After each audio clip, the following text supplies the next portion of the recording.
বছর বছর আমার ডিপার্টমেন্ট থেকে কেন টপার হবে? কেন টপার হবে? আমার লজ্জা কেন? কাহিনী ডিপার্টমেন্ট ফ্রেশার্স হোক, কনভোকেশন হোক, টেস্ট হোক, সিলেকশন নাম্বার বাড়ানো, নাম্বার সব জায়গায় অভিজ্ঞতা আছে। সে টিএমসিপির লিডার। কোনো মহিলাকে বলেছে করে দেবো। এই যে কলেজ ফেস্টগুলোতে যে টাকা তোলা হয় তার হিসাব করে একটা আমি দেখলাম যে একটা হোয়াইটনার ইউজ করার জিনিস আমাদের সামনে এসছে।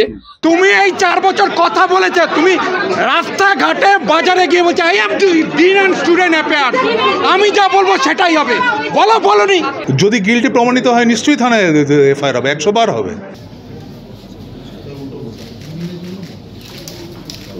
তুমি বলেছিলে না আমার পাওয়ার, দেখো সমস্ত স্টুডেন্ট তোমার বিপক্ষে চলে গেছে, দেখো তোমার অবস্থা মাটিতে নামি নিয়ে।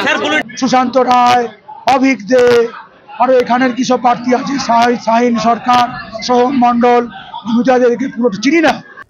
এতগুলো স্টুডেন্ট, দে আর অল মেধাবী স্টুডেন্টস। হ্যাঁ, তারা যখন কিছু বলছে তার মধ্যে অনেক কিছু নিশ্চয়ই সত্যি। দুর্নীতি ও থ্রেট কালচারের অভিযোগ উঠল এবারে উত্তরবঙ্গ মেডিকেল কলেজ ও হাসপাতালে। ঘটনাকে কেন্দ্র করে বুধবার ব্যাপক উত্তেজনা ছড়ালো মেডিকেলে।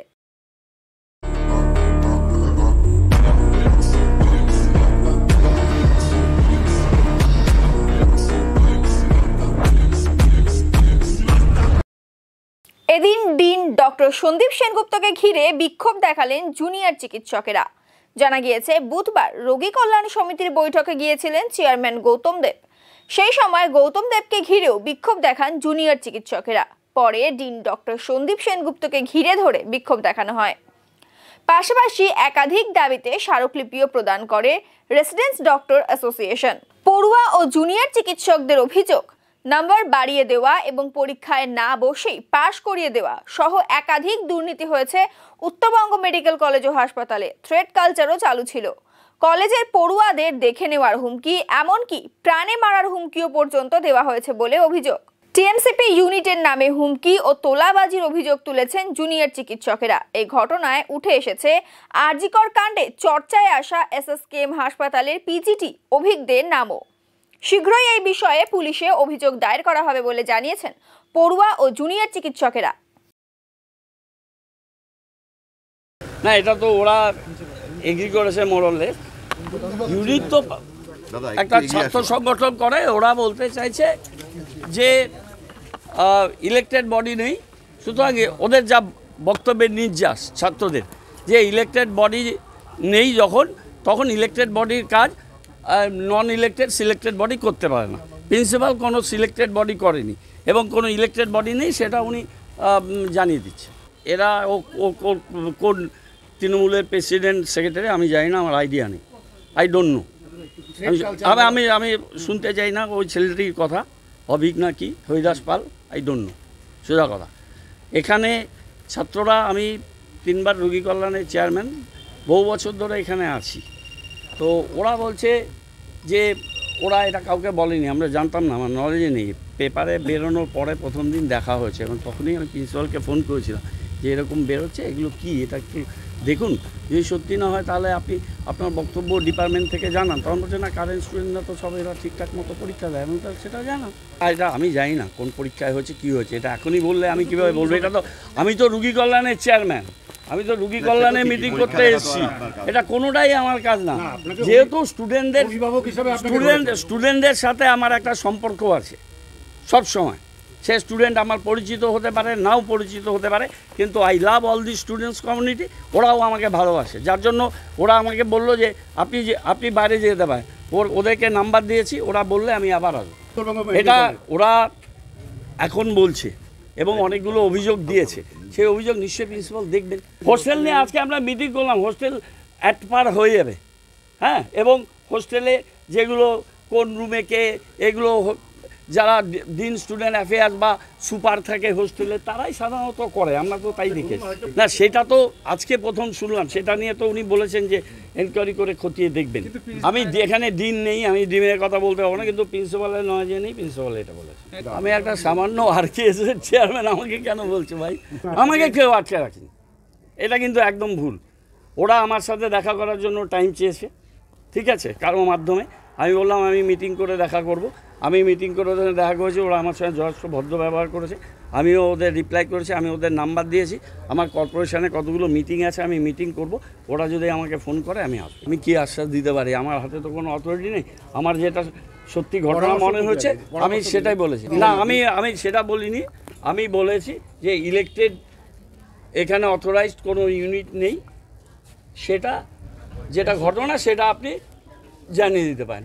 প্রিন্সিপাল যেটা ঘটনা সেটাই জানিয়ে দেবেন। আমার এতগুলো স্টুডেন্ট, দে আর অল মেধাবী স্টুডেন্টস, হ্যাঁ, তারা যখন কিছু বলছে তার মধ্যে অনেক কিছু নিশ্চয়ই সত্যি। জন্মদিনের পার্টিতে আমি কোনোদিনও সেন্টার ইনচার্জ ছিলাম না, এবং আমি যবে থেকে অ্যাসিস্ট্যান্ট ডিন হয়েছি তবে থেকে ইনভিজিলেটরও ছিলাম না। কাজেই যেহেতু ইনভিজিলেটরের নাম ইউনিভার্সিটিতে পাঠাতে হয় এবং এখন আপলোডও করতে হয় এনএমসিতে, সেই জন্য আমার অফিসিয়ালি বেশিরভাগ সময় এক্সাম হলে ঢোকার কথা নয়, কিন্তু as dean of student affairs পরীক্ষা শুরু করানোর সময় আমি ঢুকেছি এবং আমি যেটুকু সময় থেকেছি যথেষ্ট কড়াভাবে গার্ড দেওয়ার চেষ্টা করেছি এবং দিয়েছি। নির্দেশ ওইভাবে নয়, কিন্তু বারবার ফোন এলে তখন এক্সাম হলের মধ্যে তো ফোন ধরা যায় না, তা সেরকম কিছু না যে স্যার আপনি কতক্ষণ থাকবেন বা না না না, খাতা খুলে লিখতে দেয়া। আমি যতক্ষণ হলে থেকেছি কোনো প্রশ্নই ওঠে না এবং আমি যথেষ্ট কড়া গার্ড দিতাম। এটাকে নির্দেশ বলবো না, বারবার ফোন করে ইরিটেট করা বলবো। আর আরেকটা কথা হচ্ছে যে কমপ্লেনের ব্যাপার না, সেটা এমনি স্যারদের জানিয়েছি, কিন্তু ঘটনাটা হচ্ছে যে অনেক সময় আমার এখন দুটো ইউনিট আমি গাইনির দেখি, যার ফলে আমার দুদিন অ্যাডমিশন ডে, দুদিন অপারেশন থাকে। কাজে সেই 4টে দিন আমার পক্ষে এক্সাম হলেও থাকা সম্ভব না। না, সেরকম না, যদি বারবার ফোন আসে বিভিন্ন জায়গার থেকে, এক্সাম হলে তো ফোন ধরার কথা না। এবার কনস্ট্যান্টলি যদি ভাইব্রেশন মোডে ফোন হতে থাকে তখন, কারণ সবাই জানে আমি খুব কড়া গার্ড দিই, স্যার খুব কড়া গার্ড দিলে অসুবিধে ছেলে মেয়েদের, আমি সেগুলো কোনো তোয়াক্কা করতাম না বেশিরভাগ সময়। কিন্তু যদি আমার অ্যাডমিশন ডে বা অপারেশনের টাইম থাকতো তখন আমি এমনিতেই যেতাম, হয়তো বেরোচ্ছি তখন কোনো একটা ফোন এলো এরকম, কিন্তু সেইটা কথা নয়। এক্সাম সিস্টেম আমি ব্যক্তিগতভাবে চাই it should be absolutely transparent এবং যথেষ্ট কড়াকড়িভাবে হওয়া, সেটা আমি ঠিক করছি। দেখুন, পদত্যাগ চাইছে আমার ছাত্ররা, আমি ডিন অফ স্টুডেন্ট অ্যাফেয়ার্স, কাজেই ছাত্রছাত্রীদের নিয়ে আমার কাজ এবং তারা অত্যন্ত আমার কাছে, তাদের সাথে পরবর্তীকালেও অনেক কথা হয়েছে এই সময় থেকে বেরিয়ে, বা তার আগেও কথা হয়েছে। কাজে সেটা আমি আলোচনা করে সিদ্ধান্ত নেব। দেখুন, নাম্বার বাড়ানো হতো কিনা যে সময় যে এক্সামিনার ছিল তারা বলতে পারবেন। একটা আমি দেখলাম যে একটা হোয়াইটনার ইউজ করার জিনিস আমাদের সামনে এসছে, তো সেটা ইনভেস্টিগেশন সাপেক্ষ এবং সেটা চোখের সামনে দেখা যাচ্ছে হোয়াইটনার। সেটা দুটো কারণে হতে পারে, একটা বাড়ানোর জন্য, একটা রং ক্যালকুলেশনের পরে সেখানে ইউজ হয়েছে, কারণ হোয়াইটনারটা ট্যাবুলেশনের একটা জায়গাতেই ইউজ হয়েছে। কিন্তু এবছর আমি পরীক্ষক ছিলাম না, আর মার্কস ওরকম বাড়ানোর কোনো প্রশ্ন নেই, কারণ থিওরি খাতাতে অলওয়েজ প্রত্যেকটা জায়গায় মার্কস দিতে হয় এবং তারপরে বাইরের প্রত্যেকটা খোপে মার্কস দিতে হয় এবং নিচে এক্সামিনারের সই থাকে, কথায় লেখা থাকে মার্কস, এবং যার ফলে এটা কিন্তু করাটা খুব মানে যে কোনো কিছু অবভিয়াস হয়ে যায়। না না না, সেটা অন্যভাবে একটা আবদারের স্বর বলতো, কিন্তু তার কোনো প্রভাব আমার মধ্যে পড়তো না। আমি যদি হলে থাকতাম, যেরকম ভাবে বেশিক্ষণ প্রথম কথা থাকতাম না, কারণ গাইনি পরীক্ষা যখন হয় বা পিজি পরীক্ষায় যে চার দিন থাকে, সেখানে গাইনিও একটা সাবজেক্ট এবং আমি একজন subject teacher first half an আওয়ারের বেশি থাকতে পারে না, আর বাকি চেষ্টা করতো, কিন্তু আমার ক্ষেত্রে ব্যক্তিগতভাবে অত ফল হতো না। কোনো রকমই সাপোর্ট করতাম না। যদি হুমকি কেউ দিত তাহলে তারা যদি আমাকে বলতো, নিশ্চয়ই আমার কাছেও অনেকেই ধমক খেয়েছে, কিন্তু বেশিরভাগ অভিযোগ তারা অনেক সময় এরকম হয় যে অভিযোগ কারোর নাম নিয়ে করে কিন্তু সে জানতে পারে না। হ্যাঁ জানি, তুলেছে, ওদের সাথে আমার কথাও হয়েছে, এবং কারা জোগাচ্ছে বলতে পারবো না, কিন্তু আইনের পথে চলবে, আইনানুগ ব্যবস্থা হবে। স্ক্যান কপি ইউনিভার্সিটিতে গেছে, যে যদি যে স্ক্যান কপি আজকে কিছু লোকের হোয়াটসঅ্যাপে ঘুরছে সেটাও ইউনিভার্সিটিতে গেছে, পোর্টালের নম্বরও ইউনিভার্সিটিতে গেছে। তাই let the university take a call. এই কমপ্লেনটা তো ইউনিভার্সিটিতে করা উচিত, আমার কাছে তো না।